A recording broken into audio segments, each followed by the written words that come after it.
Hello and hello. Thank you so much for joining me today, especially you, Claus, or Klaus. Santa Claus could be the official and real Santa Claus. He sent in this video, German Reunification Explained. He said, I watched your November 9th video and you were interested in the reunification thing. Yes, that thing. This video explains what happened behind the curtain.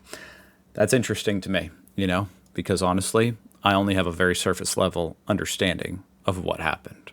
So, time to learn some history. History Scope. Check them out, link down below. German reunification almost didn't happen. It was opposed by nearly all world leaders. Oh, really? But there was one I didn't know that. man who made it happen. One who convinced everybody. One man who vowed that Germany will be united. After the Second World War, Germany was split into several regions. What is often overlooked is that Germany was not separated into 4 regions, but 7. The 4 you probably heard about are these 4 occupation zones. This part was under British control. I appreciate him saying I probably know this. I did not know that. This part under Soviet control, this part under US control, and this part under French control. Oh, so West Germany was actually occupied by... It was controlled by the Brits, the Americans, and the French. Oh, wow, I didn't know that. Berlin was similarly I don't need captions. divided amongst these 4 powers. But there are 3 more regions. The first is this small area which became the Saar Protectorate, whose people decided to Saarland. rejoin West Germany in the 1950s. Right. Then there is this part, which today we call Kaliningrad Oblast. It became part of the Soviet Union and wasn't just a country occupied by foreign powers like the rest of Germany. This land was now Russian, these people were now Russians, and their official language was now Russian. And lastly, this vast area was given to Poland, meaning That must have been a shock to have your official language just changed to Russian. these Germans were now living in Poland. Whoa, that was a big piece. Over time, the British, French and US zones would become West Germany, and the Soviet zone would become East Germany. Because the capitalist West and communist East were on opposite sides of a Cold War, the 2 stayed separate countries. There wasn't really any hope that Germany will be united.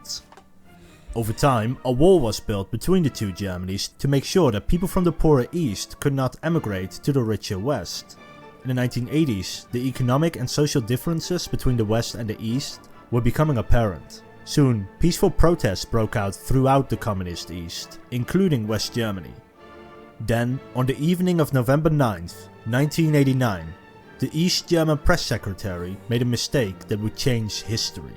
Haben wir uns dazu entschlossen, heute eine Regelung zu treffen, die es jedem Bürger der DDR möglich macht, über Grenzübergangspunkte der DDR auszureisen.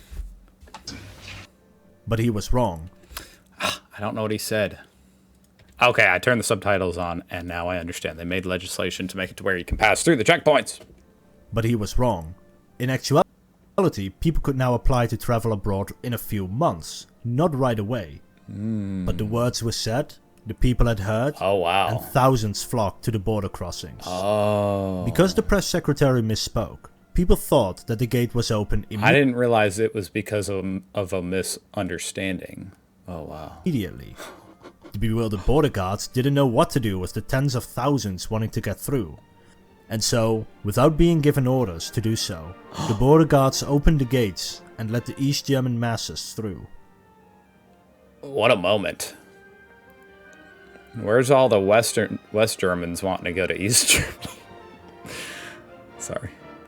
And Okay, that gives me some great context for that. Like, I knew that had happened and everything, but yeah, now I more fully The understand. Berlin Wall fell.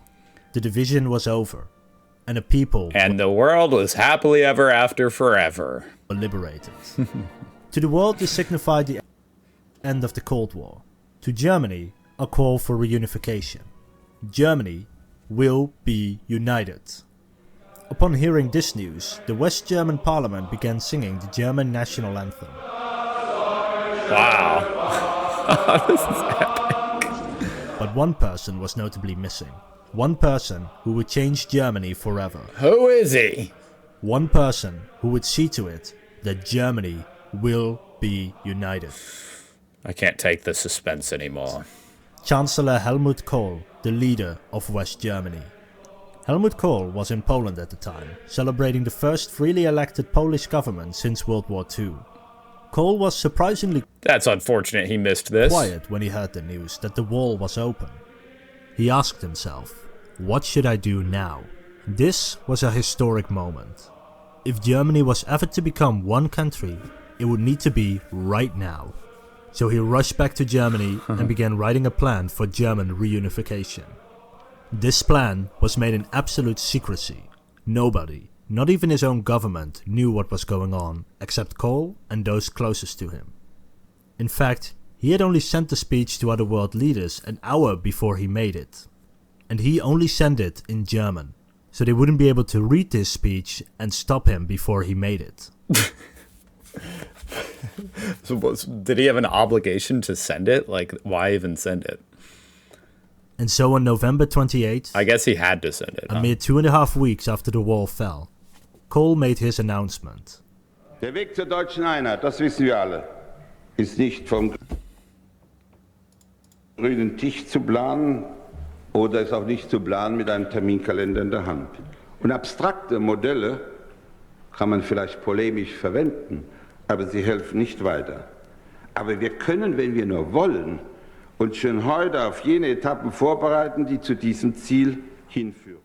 Germany will be united. This speech was very popular in West Germany, but caused major anxieties in the rest of the world leaders. You see, the British, French, United States and Soviet Union still had troops on German soil. And they had so-called reserved rights, meaning these 4 countries had to allow German reunification. And all 4 powers were basically having none of it. I didn't know that. A unified Germany is a powerful Germany, and a powerful Germany had been their enemy in 2 world wars. I'm kind of embarrassed. I didn't realize that the rest of the world didn't want German reunification. But Helmut Kohl was not deterred. Germany will be How many times is he going to united. say this?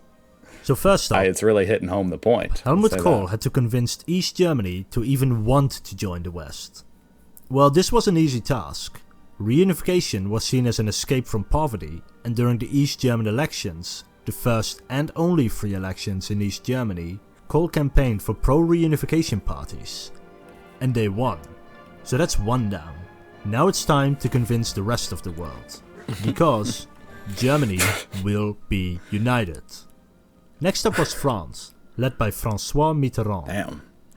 The illustrator did not like this guy. Germany was founded on the defeat of France, and historically the two had been rivals for control of Europe. A unified Germany would be economically, industrially, and politically superior to France. But Mitterrand was crafting his own plan. Germany really wanted reunification. He realized that by having this new powerful Germany at their side, with the rest of Europe at their back, it would have a big role to play in world affairs. So Mitterrand demanded a bigger role for the European Union. A single European army, a single European foreign policy, and a single European currency. And we can see the results of this today. Germany and France are the main deciding powers in the EU. The euro gave France a strong currency, and with the UK leaving the EU, the European army is finally becoming a realization. But this was exactly what the British did not want.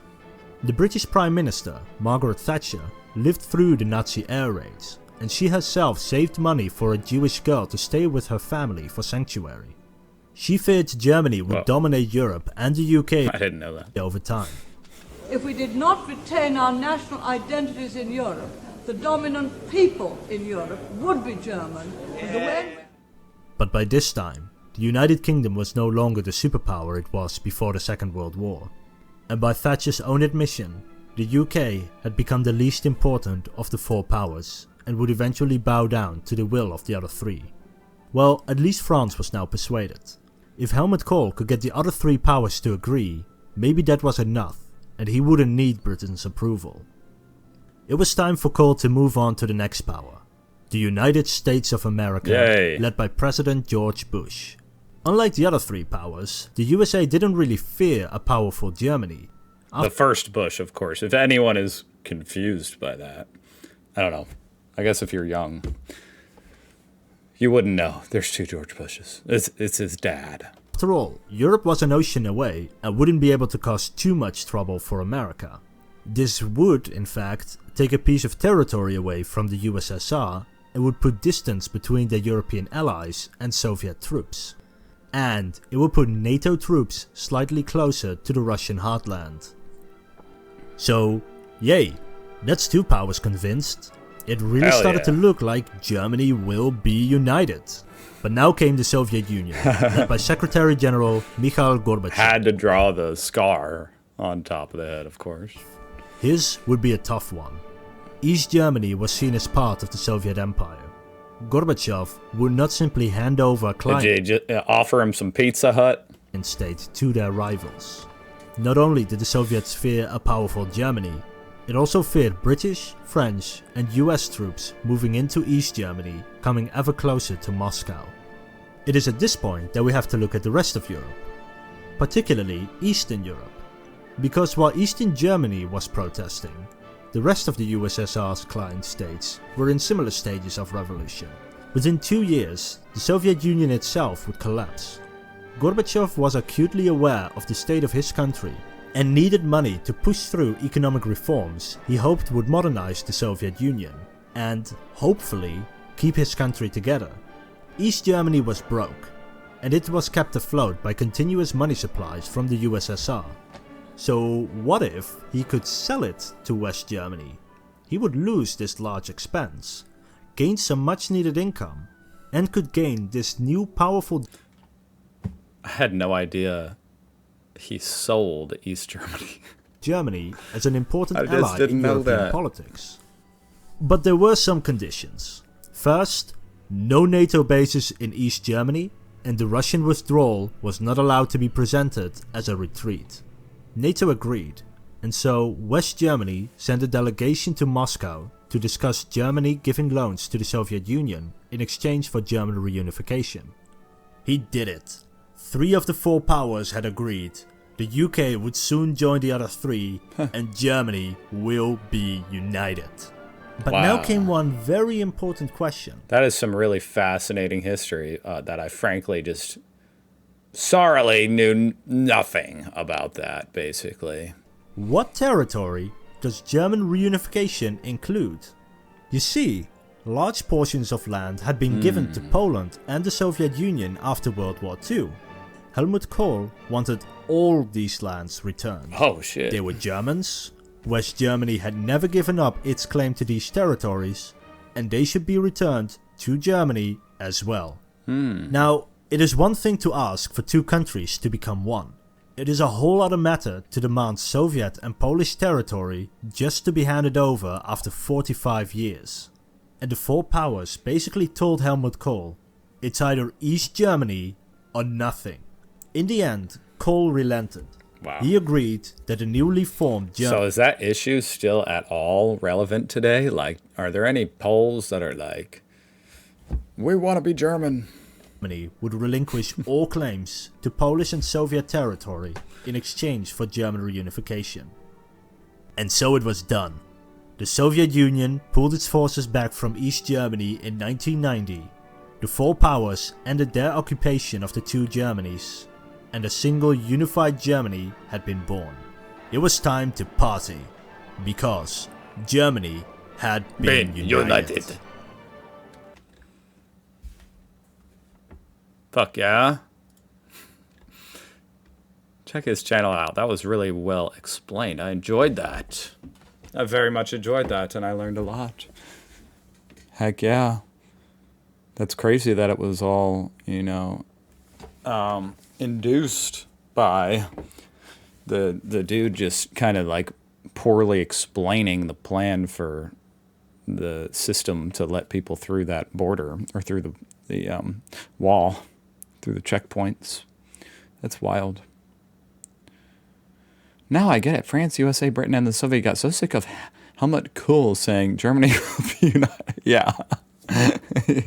This video had me feeling that way too. I'm like, okay, fine, just unite them. Who cares at this point? As long as you stop saying that. Sadly, the people living in Prussia didn't just get to be Polish or Russian. They were forced out of their homes and had to flee westwards. Due to the hard winter conditions, many lost their lives or were mistreated and murdered by Soviets. Wow. There's so much history to learn. An endless amount, huh? You think about it. Because if I spent the next hour learning every part of history, there's an hour of history now going on in, every country on earth that you can never catch up. Anyway, thank you for watching. I'll see you guys tomorrow. Bye.